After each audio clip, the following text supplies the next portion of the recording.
Hello, my name's Alec. I'm the member of the technical team at QuelFire, and welcome to Burning Questions. This is the final part where we're going to be covering some of the customers' frequently asked questions that we get into our mailbox constantly.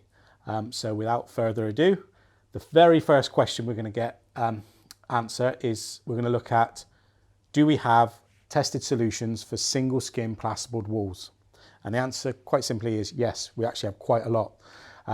Obviously, most manufacturers will only test on a double skin plasterboard wall, whereas very commonly now, when you only need fire ratings of 30 minutes or even sometimes 60 minutes, you're very likely to only have one layer of plasterboard each side of a stud. So we have a variety of different applications. Just some of them are showcased here. We do have a lot of solutions for letterboxes. This will just use a single Quell Stop Fire bat, and we have applications such as plastic ducts, cable baskets, sprinkler pipes, insulated metal pipes, plastic pipes, etc. We have these applications as a pattress application where you can do a face fix. This helps where the apertures are not framed and lined. And we do actually have a lot of applications that can be placed directly into the wall. That means you can have either the sealants within that single layer of plasterboard, or we have solutions like our fire collar for plastic pipes. But if you need any information about these details, they are on our website. They're located in our Quell selector, or feel free to contact our technical team.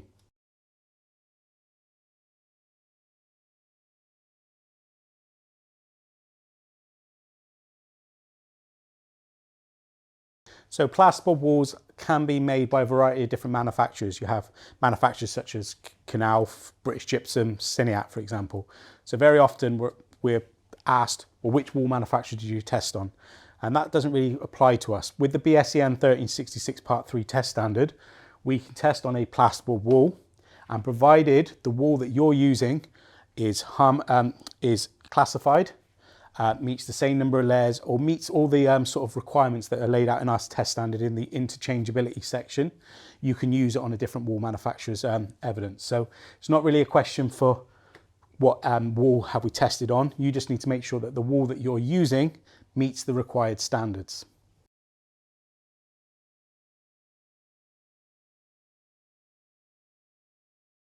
Another question we get asked very constantly is, do you have solutions for plasterboard ceilings? What I have to warn customers is there is very little test evidence out there for service penetration through these types of supporting construction. Just quite simply, the BSEN 1366 Part 3 test standard doesn't cover plasterboard ceilings currently. So it is very limited for manufacturers. We do have some test evidence. We have both single skin and double skin, but this is on timber joist floors.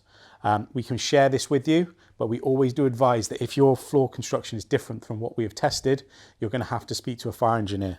So please reach out to us at the technical team and we can explain more in depth about our tested solutions. Very often we're asked, can we provide the test report? And sometimes you might be a bit disappointed when we come back and provide you a different document, or we explain that we can't provide you a test report. And this just comes down to misunderstanding or terminology in the passive fire protection community. So when you're testing a product, for example, we do fire testing and we get submitted a test report. Now this is just a snapshot in time of what we tested on the day. What we do with this test report and other test reports is then it gets taken by an accredited test laboratory and it's summarized using the principles for classification, where you'll get a classification report, and this will detail out the full field of application of the product and the results. So for example, plastic pipes. There are a number of different sizes of plastic pipes. So what we do for service penetrations, we test all the plastic pipe sizes initially to find out what's called our critical pipes, so the worst performing pipes, and then we can just use those pipes moving forward. So if I was to just give you a test report later on, you would see that we've only tested, say, a 110 mil pipe, and I've got an 83 mil pipe.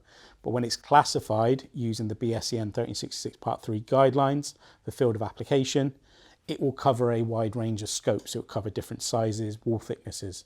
And that is the reason why you want to ask for a classification report or an ETA or a UKTA, not a test report, because a test report is only a snapshot in time. It's that classification that gives you the full scope of application that you would need. I do go into more depth with some diagrams on our Knowledge Hub post. So if you want to research this a little bit more, please head over to our QuelFire website, go into the Knowledge Hub section, you'll see a detailed explanation of the differences between test reports and classifications.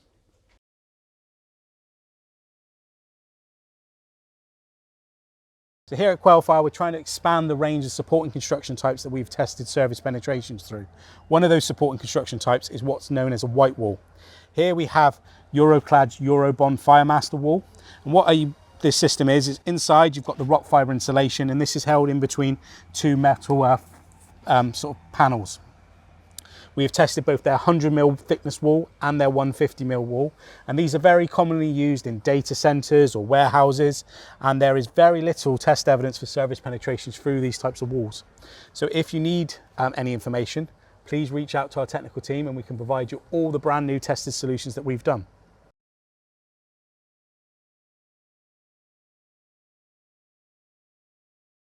One of the bane of my existence in the technical team is the question we get asked all the time of, do you offer engineered judgments or technical assessments? I think there is a very clear misunderstanding in this industry about these things. So engineered judgments or technical assessments do have strict rules on who can put them together, how they're put together, and why they're put together. There is a need for them in the industry. There is limitations on what we can test, what the equipment that we use allows, etc. So there's always going to be a need for sort of engineered judgments, but who conducts these should be done by, if you look at the PFP guidelines, by an independent source, a third party. So usually this is going to be a fire engineer, or very often an accredited test laboratory such as Warrington Fire or UL, for example, which are two of the test labs that we use here at QuelFire. Often or not, people want the manufacturer to do this. Now, manufacturers can do what's called a manufacturer's judgment, but it should be very often the very last resort. It's not often done because you cannot be impartial. You know, obviously, as a manufacturer, you want to push to get your product onto the sale, and there can be that sort of area where you may try and push your products across more than you should do. So this is where an independent third party would look at it, you know, objectively and make sure it's for the right application. So what we do at QuelFire when we're asked this question is we'll help you, we'll advise you on third-party sources that you could use for engineered judgments, and we will happily provide the test evidence, the primary fire test evidence that we think could be used to look at the application if it's something that we think we've tested. So very often not, and a prime example of this is plasterboard ceilings, as I mentioned earlier in this video. Because they're tested only on timber joists, you may have metal joists, I-joists. So we would happily share our evidence, but it would be the fire engineer from, say, a accredited test laboratory who would look at our evidence, the evidence of the floor makeup that you've got, and see if there's a way of doing a technical assessment. But it has to be in accordance with the PFPF guidelines. That's the passive form fire protection guidelines, and that is quite long-winded if you read it, if you get time. So after this video, go try and find it because it will take some time to read, but that has strict guidelines of how an assessment is put together. If you're out there and you've been given a one-page document, I would very question what this sort of assessment should be. You should be looking at what evidence it refers to. It might have in the small print saying this still needs to be checked by a fire engineer, and if it does say anything like this, then you should be questioning, what is this actually a judgment, or is it just some evidence for you to go and take somewhere else? Because sometimes people get misunderstood around this area. It's a very long-winded subject. Obviously, I want to try and keep it short on this video, but for anyone out there that's looking at engineered judgments or wants some more guidelines, please feel free to contact me at technical@quellfire.co.uk, and I'd be more than happy to discuss it in more detail.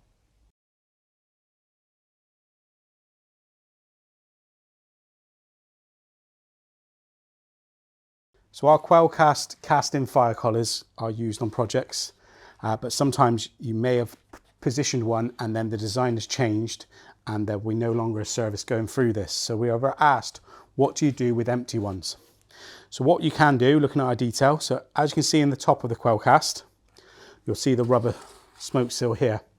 And what you do with the empty ones, you simply get rock fibre insulation, and then you're going to fill that empty void above, pack it in nice and tight, fill it right to the top, just with this rock fibre. That is a minimum density of 45 kg, meters cubed, and fill it right to the top, just above that smoke seal that we saw in the video there earlier. and then that is a tested solution. You can reach out to our team and we can send you this tested solution for it as well.